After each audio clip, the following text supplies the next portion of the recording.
Well, this is what a well-worn copy of White Tiger looks like. The style of it is pretty striking. Anybody want to take a shot at other novels it reminds you of? Yes? You mean the content of the book, or just the cover? Not the cover. Okay. Well, it reminds me of. It reminds me of Salman Rushdie's Midnight Children. Okay, that's one interesting suggestion. Sophie, Quentin, where are you? What do you think? What do I think of the book, or is this related to the warm call email you sent me The warm the other call, day? yes. Well, in the back of White Tiger, there's sort of a reading group discussion with the author. And one of the things the author says that is kind of interesting is that his inspiration for Balram was, he's sort of a composite character that came out of the author's experience just hanging out in slums and train stations and in servants' quarters and listening to what basically the underclass of India are saying and how they are thinking. And it's sort of, it's interesting that Balram, who's such an angry character, is the embodiment of something very real that Adiga, I guess, felt talking to people on the streets. Right. Okay, that's good. He also mentions 3 American novelists in the back. Did you notice them? No, I did not. Okay. Well, it's interesting. I'll quote him. The influences on White Tiger are 3 black American writers of the post-World War II era: Ralph Ellison, James Baldwin, and Richard Wright. So it has there are many ways to look at it. It is written in a very straightforward style. That is, each paragraph is pretty straightforward. The subtext about how it's being told is a little more complicated. And one of the other things he says in the back, and this goes to the point Sophie made, is that while none of the characters or incidents are copied out of journalism, which is the author's business, all of them are meant to be representative of something real in Indian life. So that the book is literally fiction, but has a purpose, like many of the best works of fiction, has a purpose of describing something that is very real. Are there ways in which fiction can do a better job than social science of telling the truth about a country?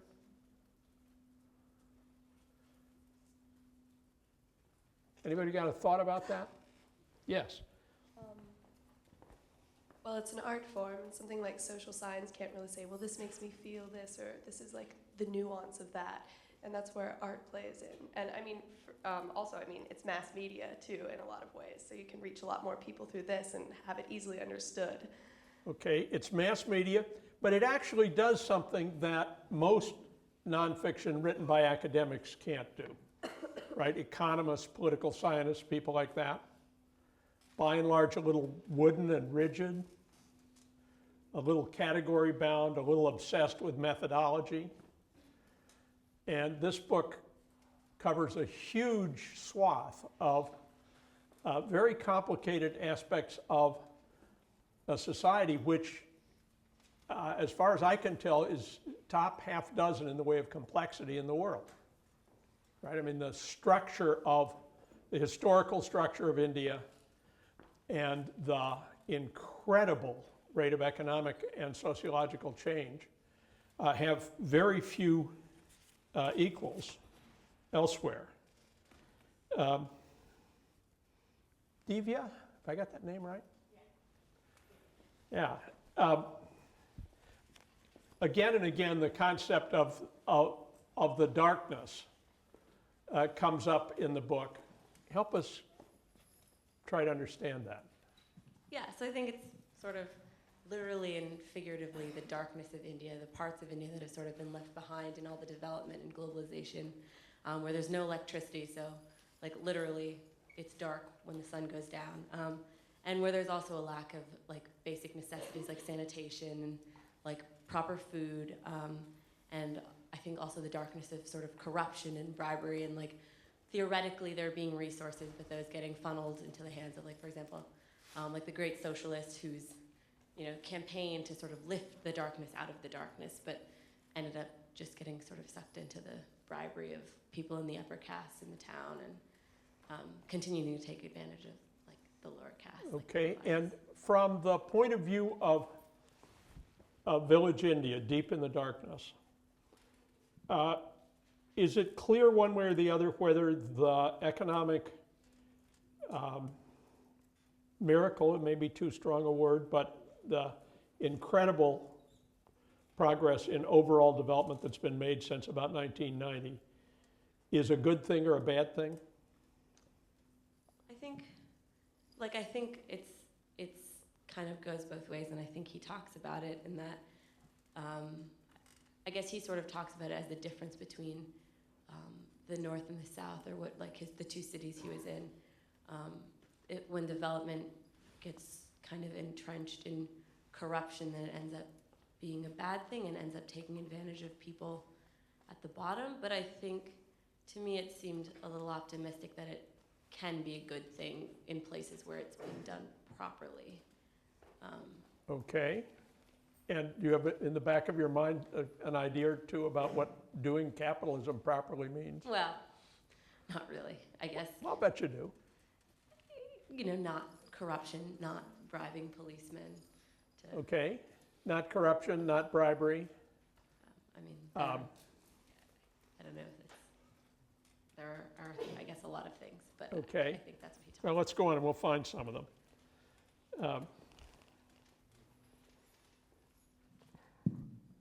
Sudhir. Yeah. There's a passage in, I think it's the first night in the book, about, I think it's 4 animals, am I right? Who represent people. Can you help us with it? Sure. I think the first point is that Adiga is making a statement about, and quite unabashedly, landowners as animals, who in this case quite literally feed off Lakshman Gar's physical and human resources.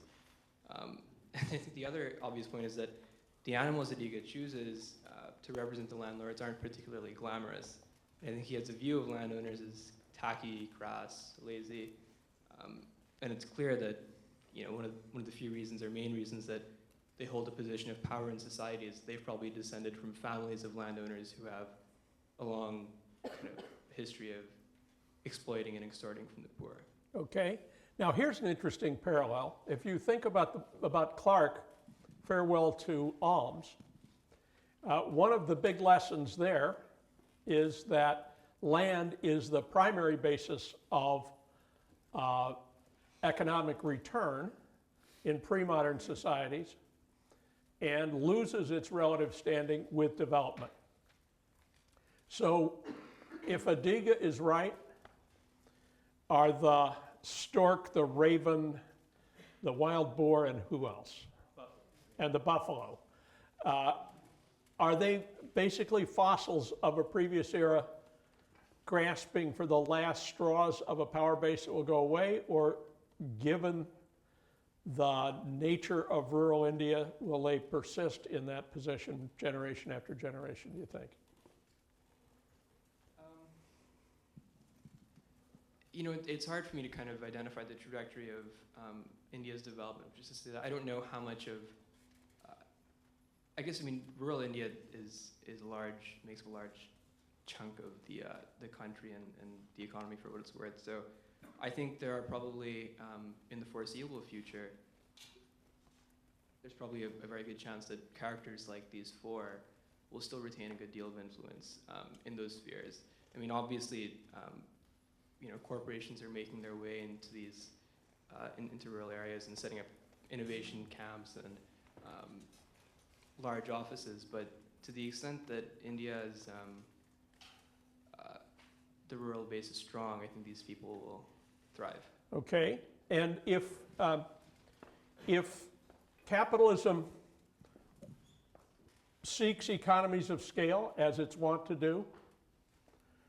Small landholding will be eventually undermined by large-scale landholding and agricultural development on a vast scale, or that would be the textbook hypothesis. If you look at what's happening in Brazil, for example, development on the scale of farms 25 or 35 miles square, 25 by 25, say, is commonplace. And maybe India is different. And the reason it may be different is that the density of indigenous rural population is much higher. And the process by which land would be aggregated may happen quite a lot slower. Maximilian, where did the title of the book come from, and how do you understand it? He calls it the white tiger because Balram stands out of all the other servants, like white tiger stands out of, white tigers stand out of their, I don't know, the other animals who are not albinos because they're so rare. And there's one incident leading up to Balram becoming the white tiger that is, I guess, where they are on the way with the two sons of his masters to bribe a minister. And Balram reaches out to a beggar intuitively to help him, and he gives him some money. And the sons of his master get really angry with him, giving him the money, and they start to complain about how many taxes they have to pay and that they're already helping the poor. And yeah, that's how he realizes that the entrenched inequalities in Indian society will perhaps persist despite India's new prosperity. Okay, good. And do you remember the part about the schoolhouse early on, where there's a surprise inspection? Does anybody remember this? Am I drawing a blank here? Over there. Yeah, in the beginning, I believe there's a surprise inspection, and the inspector comes in and asks the students a bunch of different questions, and really nobody's able to give any good answer except for Balram, and he then asks him, I guess, he asks him a certain question. I forget exactly what the question is, but the answer was that it's a white tiger. I think that it's the most unique. Okay, so he gets named white tiger for being uniquely talented in a situation where talent is not being developed, right? And how does the schoolroom operate? Do you remember that? Well, it's interesting that Balram didn't actually blame the teacher, because I guess the teacher would steal the uniforms and all the resources that came. But I think at one point Balram even says well, I mean, no one really blames him because his payment also gets taken by someone else. So the teacher, there's just a chain of corruption that ends in the teacher basically stealing the resources that were meant for the kids and just sleeping all day, or and while the kids do whatever. Okay, quite often there's a mention of the fact that the teacher was snoring while the students were supposed to be learning somehow from one another. And you're right in that. I think the narrator says something like, those who live in a dung heap can't be expected to smell well. Right. And so there's a kind of environmental explanation, social environmental explanation. And what do we think? Is this a man bites dog story, or is corruption a fairly major issue in Indian society? Who's got an opinion? Back. Yeah, I think it's a fairly major issue, because even when you make the transition into the lightness in the book, you still get severe corruption, of course, with the Balram's boss going to give the big bags of money to the government. So I think it's corruption that pervades every level, and kind of the light is a little bit of a deceptive name for what Balram moves into, because even at the height of his success, the only way he can succeed is by killing someone and then by paying off the policeman. Okay, now that's elegantly put, but it's evidence from fiction about fiction. So the judgment I'm looking for is his claim that the book represents broadly truthful patterns in the society or not? You buy it or not? Well, I mean, having visited India myself several times and having many friends from there, I've definitely heard, considerable stories of corruption. I mean, I'm not in a position to judge the society as a whole, but it seems like it would have an element of truth to it. Certainly. Okay. Has anybody glanced at one of the world rankings from, say, Transparency International or other organizations which evaluate levels of corruption? Okay. The Socratic method stops here. India is near the top of the world table in corruption as an issue perceived by people in business as problematic. Anybody with substantial experience want to contradict or elaborate on this point? Oh, yes. We need a mic in the middle. For a large part of people staying in India, especially doing business there, corruption's almost become a way of life. So they see it, they'd rather call the system flexible than calling it corrupt. So if you want to get a government sanction, which will generally take 3 months, you can get it done in 3 days if you pay an additional amount, and that's the premium that's a premium, that's not corruption. So for a large part of the society, it's a flexible system rather than a corrupt system. Okay. And a good American economist would call it? The inefficiencies in the markets, you're just exploiting them. Inefficiencies due to rent seeking. Exactly. Right? Rent seeking, I love the concept.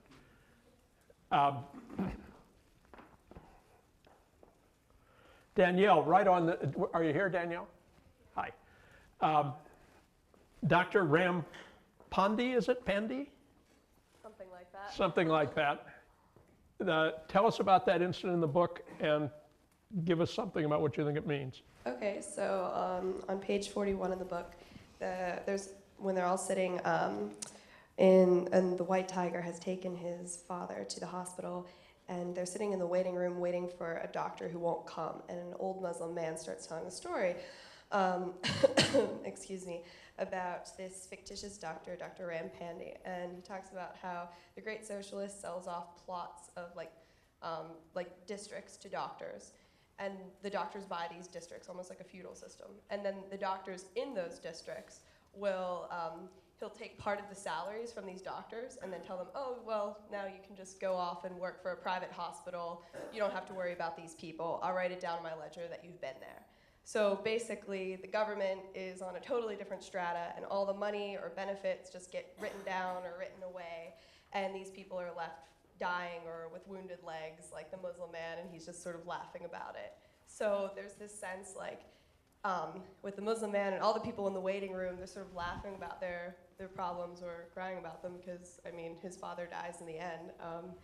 Balram's father dies in the end because this doctor never comes. So the corruption and the resources are just like strewn about, and it's pretty sad. Okay.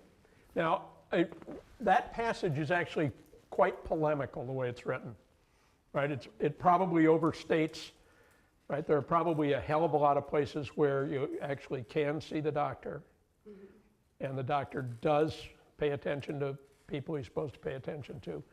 But the general pattern described there, what's wrong with corruption? Corruption. I mean, there are serious people who think corruption is not altogether a bad thing. For example, there are people who write about American cities and say if you have to choose between corruption and civil service bureaucrats who do everything to the letter of the law, take corruption. An example is Historical example was the Fulton Fish Market in New York, which was run by the mafia for a long time and ran pretty efficiently.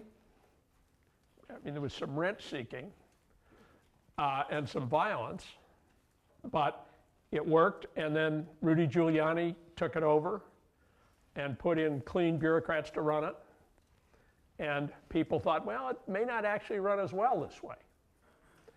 Now, but there's counterpoint to that. There are some big themes about why corruption is, from the point of view of growth and development and human welfare, probably not on average a great thing. Did you have a comment? Well, yeah, we can almost go back to Adam Smith in this regard, but not what he's most famous for. But he kind of gives us self-interest, but it's not this naked, isolated form of self-interest. You know, he said capitalism only functions upon a foundation of ethical participants.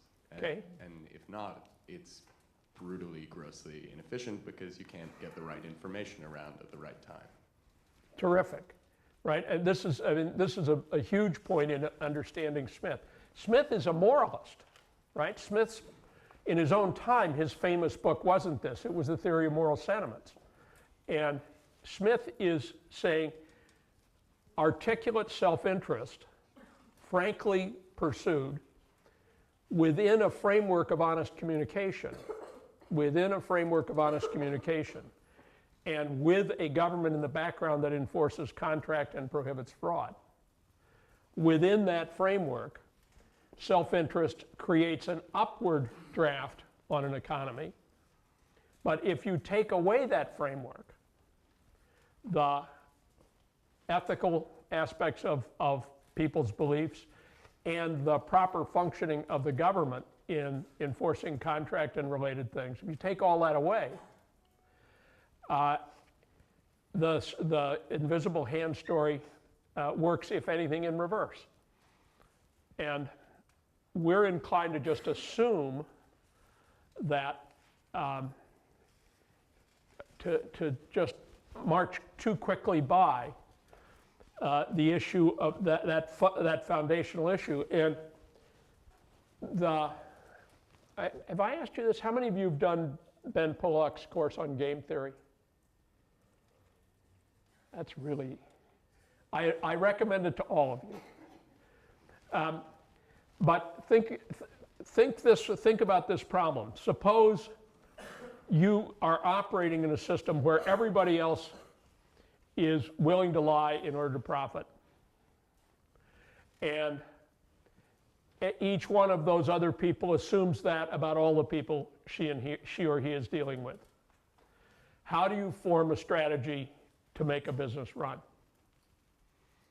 And the answer is that it is virtually impossible, because you cannot anticipate the way people respond to straightforward incentives. And it's a big deal. And getting out of that dilemma, right? Another way to put it is, there's a famous philosophical example, one version of which is a sentence written inside a box which says, this sentence is a lie, or the sentence in this box is a lie. How do you interpret that? True or false? False if true, true if false. Can't get anywhere with that. Very hard to live that way. Vivek? Caste is a really complex cultural structure, which I've read a little about and talked to Indians a little about, and it's obviously important. Help the uninitiated here a little bit. Sure. I did some research last night, but I think I got my most profound revelation when I talked to one of my best friends from India, and he gave me an incredible perspective on caste that most people don't actually know about, that I didn't know about. And so I'm going to go a little bit into the history of caste, because it's honestly fascinating. Caste actually started out as a really advanced, complex system that we see in today's capitalist world. It started off as division of labor. It started off as promoting specialization. Caste a caste wasn't a bad thing when it first started. It just means that people were specialized in certain trades. For example, we have blacksmiths, and we had traders, and we had people in different sectors of the economy here. Similarly, we had castes in India, and they weren't silently constraining. They were just indicating what you are best at. It's division of labor. So caste actually started degrading, unfortunately, and it's actually gone through some de-evolution. And this was catalyzed when the British came. When the British came, they didn't grasp caste as and the advanced system of division of labor and specialization. They grasped caste as a more feudal system. And so they started perpetuating this thought that once you're born in a caste, you're stuck in that caste forever. And that's what started bringing negative connotations towards caste. That's what started making caste constraining. And that, I guess the best way to put this is that after the British came, it basically started destroying hope. People started being born in castes, and they started believing they were relegated to these castes. If you look at the book, Balram ended a passage with the quote that there are only two destinies, eat or get eaten up. And that just shows that castes de-evolved from being an advanced concept of division of labor, specialization, to something that you're constrained to. And I think that today, the only thing that separates caste from an advanced capitalist structure is mobility. In the caste system, there's not mobility because you're born into a system and you're stuck with it forever. In an American system, for example, you at least have the hope and the ability to move from caste, from trade to trade, from caste to caste. And I think that's a trend that's going to be reversed. Well, and at the foundation of India as a democracy in 1947, there was a huge emphasis on the Dalit, the untouchables, and on making sure that they had opportunities similar to other people. Anybody know anything about that effort? Yes. The Mundell Commission started this program where kind of like affirmative action here, but much more restricted in the sense that there are numerical quotas. So there are quotas for 3 types of people: OBCs, other backward classes, which is not necessarily as much caste or jati, but more about economics. So a Brahmin, which is the highest caste, can also be part of this caste, part of this designation if they do not earn as much as they're supposed to, like 10 rupees a month or something like that. Then you have Adivasis, which is a scheduled tribe system, and then you also have a scheduled caste system, which goes back to the original caste. Now, what's really interesting about the caste system, as was just mentioned, that there is no mobility, but in essence, there's still differences going on in India right now. So people can move around. For example, they can go in and out of the OBC category. So that still exists. And then these designations happen in government positions. So in IITs, which is, as Hyundai was from IIT, and all these other institutions that are government institutions, like the proportion of the population that is in any of these designations have to have those seats in those institutions. Good. Admirably done.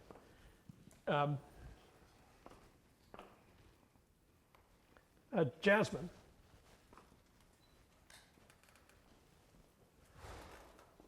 I asked Jasmine to think about the passage which begins with chopping onions unusually early in the morning, and then the discoveries which followed that, and what it might tell us about the role of religion. Yeah, on page 90 in The White Tiger, it talks about like a discovery of Balram about the number 1 driver, Ram Prasad, and basically he found out that Ram Prasad was a Muslim because he was observing Ramadan and he was not eating. He was chopping up onions in the dark because he has to fast during the day. And so Balram was able to use this fact as an advantage to him, and basically because the landlord is a Hindu and there is kind of like a religious tension between the Hindu majority and the Muslims in traditional parts of India. So when he talked to another servant about this, and he was able to make his way to Delhi just because he was using this fact. Okay, so historically this cleavage between Muslim and Hindu has been a huge factor in the history of South Asia. Yes. Basically, I guess a lot of Hindus thought that Muslims was like an invader culture, and also in like the 1947 when they had well, basically India was subdivided into Pakistan, like a Muslim subcontinent and Muslim country, and the like now modern India. So. Good. And the other layer is captured in the line in the book, there is no hatred like that of the number 2 servant for the number 1 servant, right? And that close conflict, we recognize, you see that everywhere around here. You see it even on the faculty.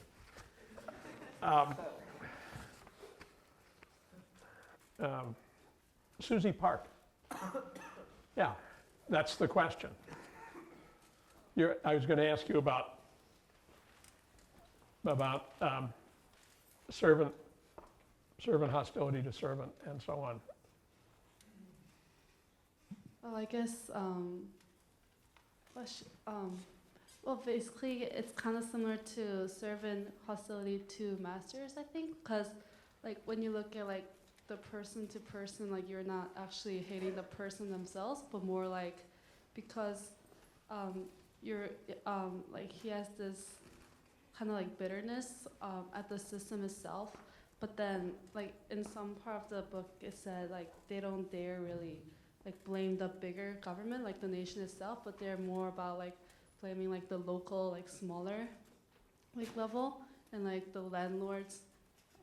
So it's kind of like, they're, like, the White Tiger was more into, like, hating the number 1 driver rather than, like, the system itself.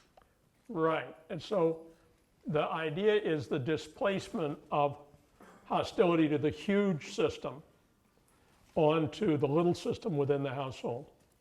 Mm-hmm. Nafez,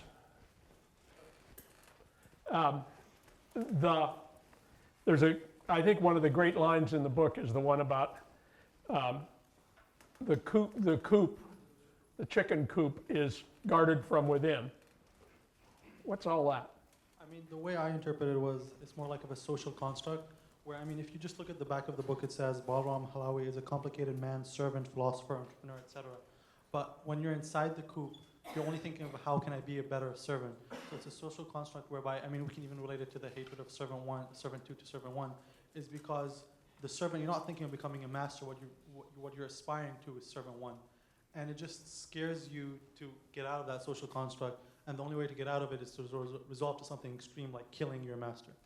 Okay, so that often the victims of a hugely oppressive situation are hostile more to people who are their peers or near peers than to people who are their vast superiors. And that's a pretty good generalization, actually. Sebastian? There we are.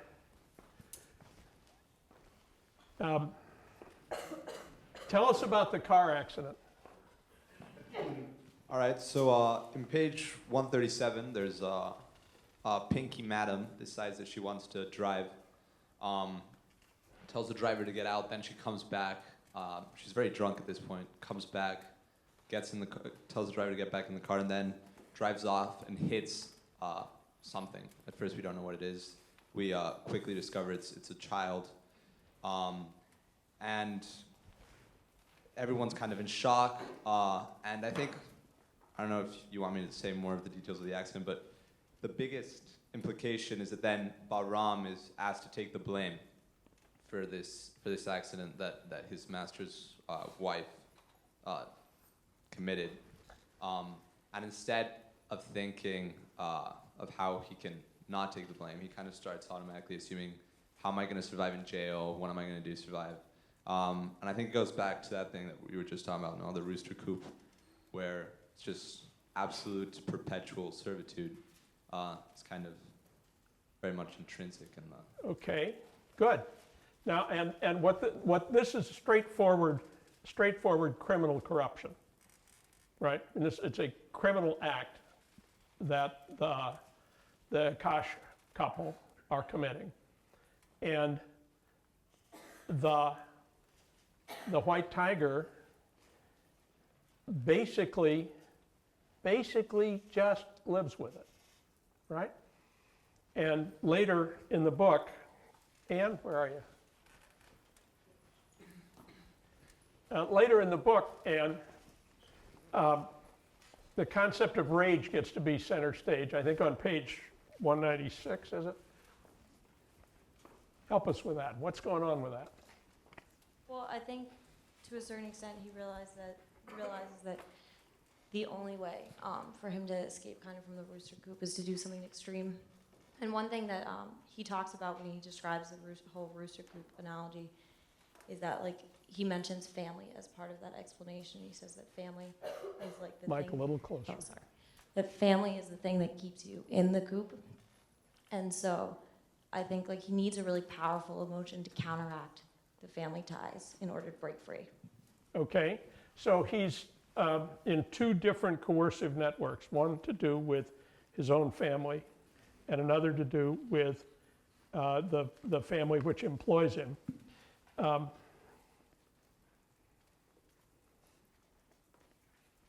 Jake, are you here?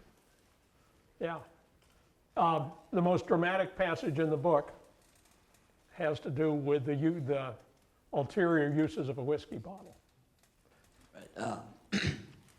Yeah, Balram uses the bottle to kill the son of his employer. And he does this to steal the money that Ashok was going to use to bribe officials, and he sort of goes off, takes it, and starts his own life. Okay, and how do you interpret what he does? I saw it as sort of emblematic of, you know, the new India sort of, taking over and sort of replacing the old India that Ashok and his family are sort of representative of. He's the son of a landowner. He's wealthy, and he's using his money to try to keep himself in power by bribing these officials. And Ashok takes that money, or Balram takes the money, and he goes and uses it to sort of start his own business and get himself up to the top. As he says, an act of entrepreneurship. Right. And there's a huge amount of parody in this. How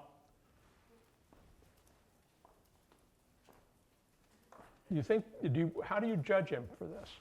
I mean, I would say that it was I wouldn't condone it, but I can sort of understand it.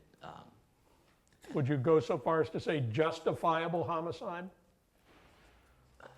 Not justifiable Right. in the sense that, you know, the man that he murdered deserved it, but, you know, for him it was the only way to break out of the life that he'd been living. And, you know, to me it just sort of, it really captured just how traumatic for a society a change like modernization can be. You know, everyone's scrambling to get themselves ahead, and in the process, you know, people get stepped on.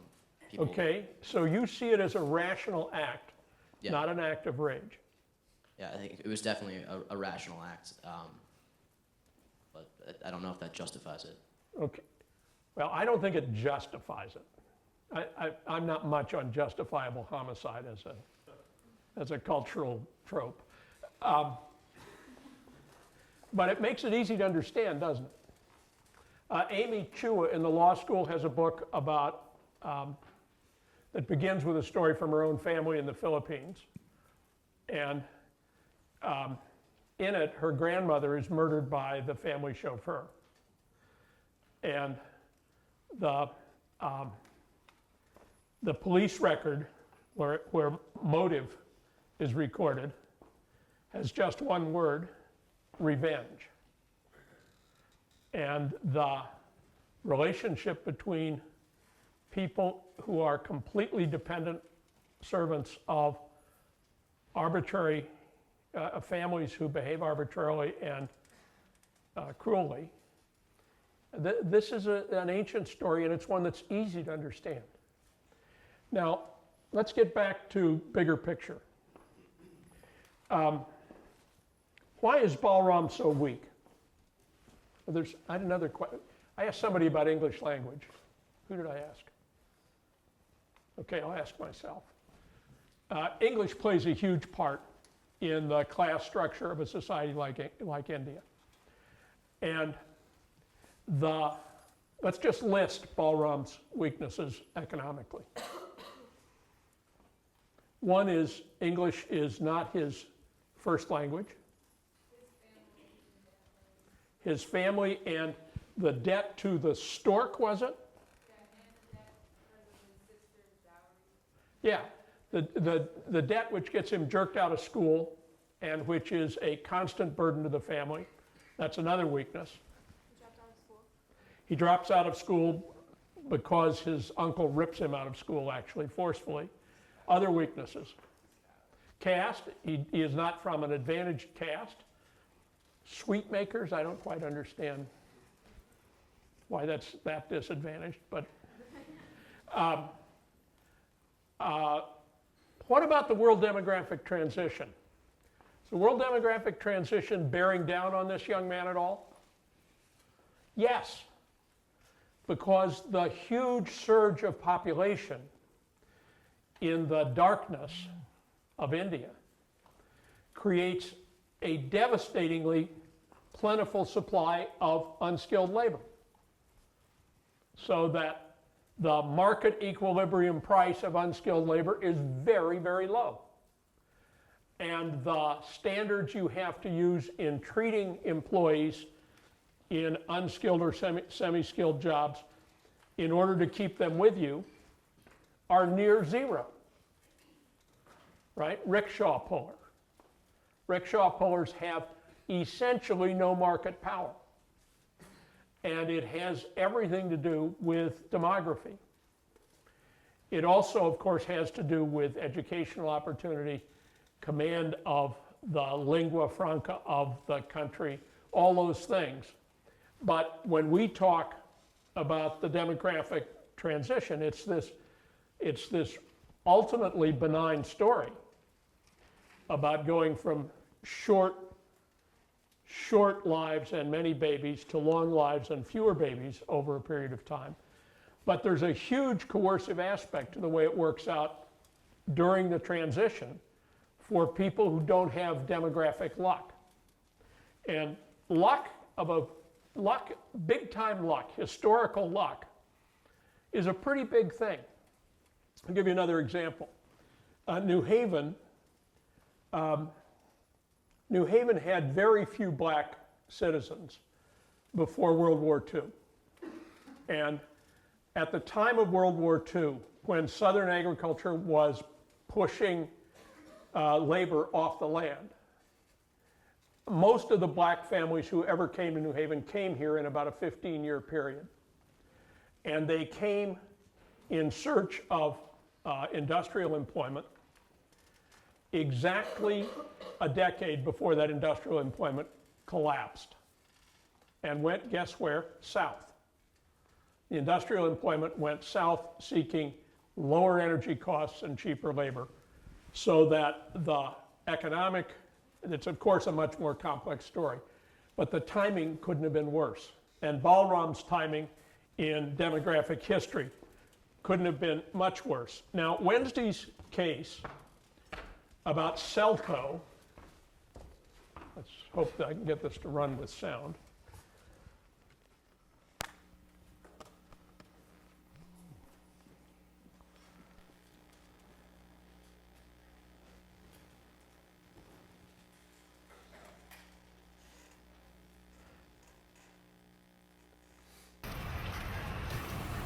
India is a paradox. Despite rapid economic growth, India has the largest population of poor in the world.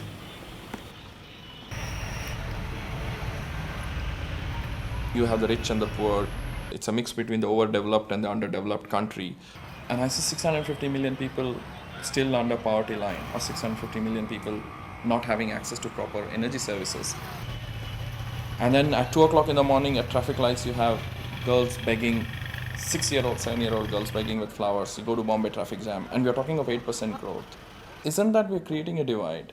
We are dividing that actually going to be a much farther social unrest, social unsustainability for the country and for the rest of the developing world. Frustrated by the disparity between rich and poor, Harish Handy has made it his life's work to create sustainable solutions to bridge this gap. In 1995, Harish founded SELCO to bring customized solar solutions to India's poor. The mission of the company would be that we would do interventions that would have a direct impact on the quality of life and in a very sustainable way.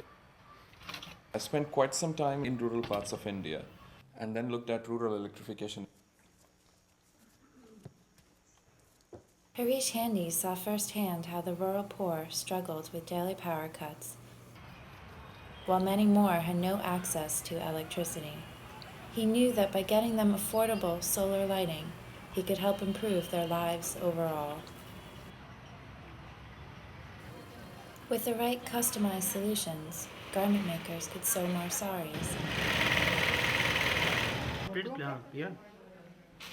Vegetable vendors could sell products after dusk. Children could study longer.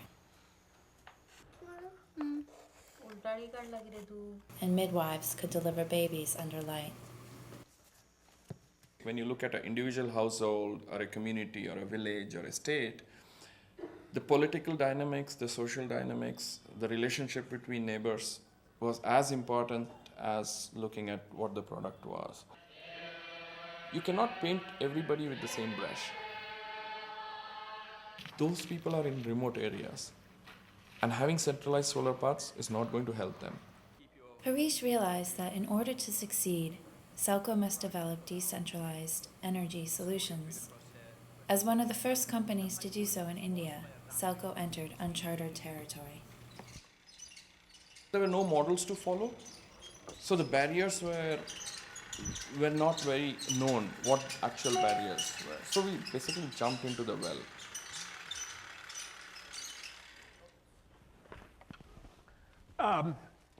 A couple of announcements in closing. The case is in two parts, A and B. Both are posted on Classes V2 for Wednesday's class. On Monday, I will be here only by video. I'm in Washington Monday, and I'm going to speak the lecture to a lens and play it in my own absence. But otherwise, everything will be normal. And the exams will come back on Wednesday. My impression is that the grades are outrageously high.